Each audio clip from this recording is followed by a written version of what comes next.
صلى عليك الله يا ابن عبد الله أحمد حبيبنا عليك السلام.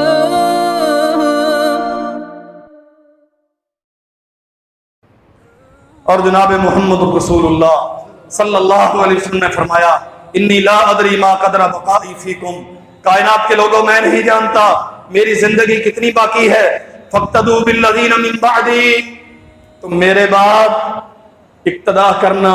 واشار بیدہ الی ابی بکر وعمر، اور محمد رسول اللہ صلی اللہ علیہ وسلم نے اشارہ کیا کہ میرے بعد ابو بکر اور عمر کی اقتدا کرنا. اللہ اکبر، یہ وہ ابو بکر ہیں. کیا عجیب و غریب داستان ہے. اللہ کی قسم تاریخ بندہ پڑھنا شروع کر دے انسانی عقل حیران ہوتی ہے. اللہ ذوالجلال والاکرام نے کتنی برکتیں اور عظمتیں رکھی ہیں اس گھرانے میں. اس دیکھیں سفر ہجرت پہ ابو بکر ساتھ ہیں، بیٹیاں دونوں راز میں شریک ہیں.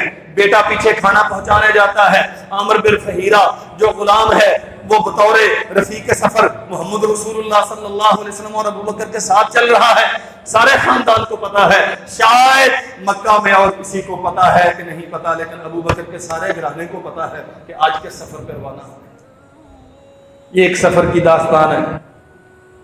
نبی محترم صلی اللہ علیہ وسلم مقام بیضاء پہ رکے ہوئے ہیں. یہاں پانی نہیں ہے اور اصولی طور پہ قافلہ رکنے کی مناسب جگہ نہیں ہے. جہاں پانی نہ ہو وہاں سٹے کرنا مشکل ہوتا، ممکن نہیں ہوتا، لیکن یہاں رکے ہیں. رکے کیوں ہیں؟ ام المؤمنین سیدہ صدیقہ بنت صدیق طیبہ طاہرہ عائشہ رضی اللہ عنہا کا گلوبند ہار وہ ٹوٹ کے گر گیا. پریشان تھیں. ایک تو ہار قیمتی اور اوپر سے تھا اپنا نہیں، وہ بڑی بہن کا تھا، اسماء بنت ابی بکر کا تھا.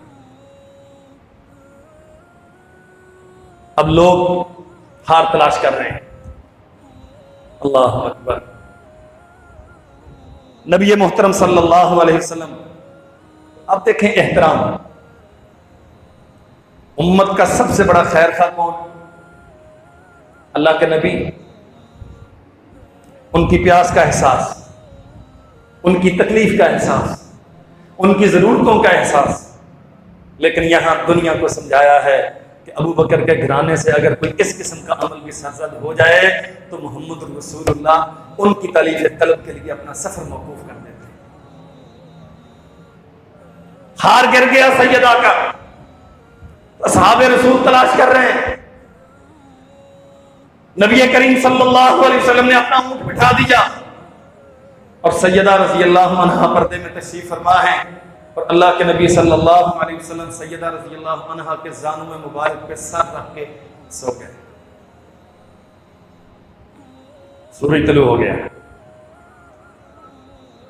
یا نماز کا ٹائم ہو گیا. نماز کا ٹائم ہو گیا. یہاں پانی نہیں ہے، لوگوں کے برتنوں میں بھی پانی نہیں ہے اور وضو کے لیے بھی پانی نہیں. اللہ اکبر. ابو بکر صدیق رضی اللہ عنہ سے جا کے کہا ابو بکر دیکھا ہے یہ آپ کی صاحبزادی ہے، اب اتنی لاپرواہی،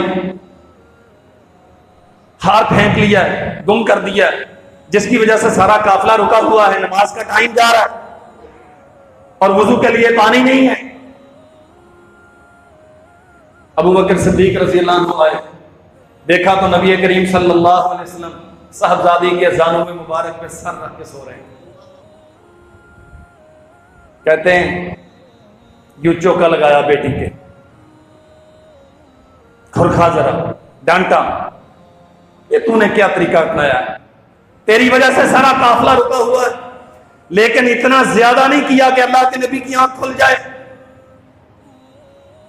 اللہ ذوالجلال والاکرام کی اپنی قدرت ہے اور کائنات کے لوگوں ابو بکر کے گھرانے کی فضیلت اور برکت ہے.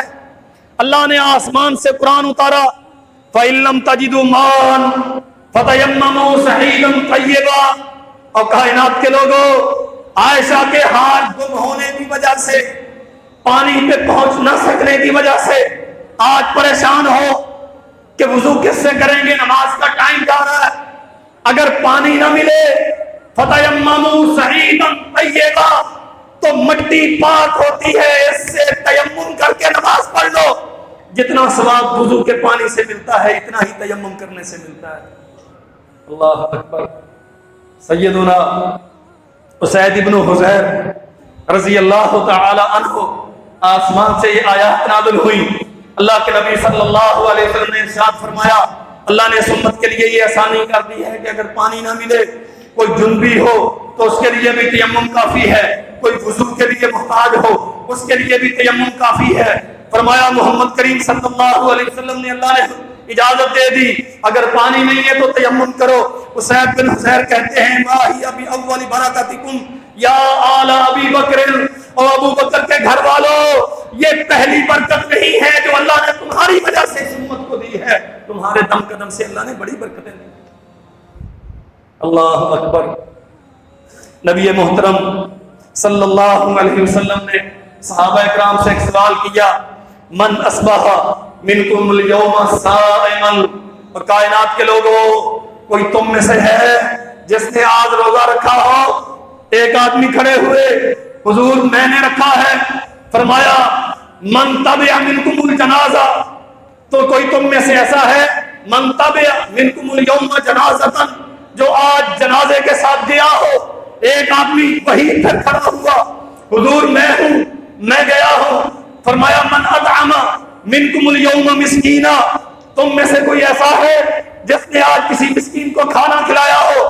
پھر وہی کھڑا ہوا، حضور میں نے کھلایا ہے۔ اور آپ نے پھر پوچھا من عاد منکم اليوم مریضا، تم میں سے کوئی ایسا ہے جس نے آج کسی مریض کی عیادت کی ہو؟ اللہ اکبر۔ چار مسئلے ہیں، کسی نے روزہ رکھا، ایک آدمی کہتا حضور میں نے رکھا، کوئی جنازے میں گیا، حضور میں گیا ہوں، کسی مسکین کو کھانا کھلایا، حضور میں نے کھلایا، کوئی کسی مریض کی عیادت کے لیے گیا، حضور میں گیا۔ اللہ کے نبی فرماتے ہیں مجتمعنا فی ابراہیم الا دخل الجنہ، ایک دن میں جس نے یہ چار کام کر لیے وہ لازمی طور پہ جنت میں جائے گا۔ یہ بار بار کھڑا ہونے والا، انا یا رسول اللہ، انا یا رسول اللہ۔ ہاں بھائی، کسی نے روزہ رکھا، میں نے، مریض کی عیادت میں نے، مسکین کو کھانا میں نے، ہاں کسی جنازے میں شرکت حضور میں نے کی۔ یہ ہے کون جسے یہ ضمانت دی جا رہی ہے مجتمعنا فی ابراہیم الا دخل الجنہ، تو نے یہ چار کام کیے ہیں تو تو جنتی ہے۔ چشم کائنات حیران ہے، یہ چاروں مرتبہ کھڑے ہونے والا ابو قحافہ کا بیٹا ابو بکر رضی اللہ عنہ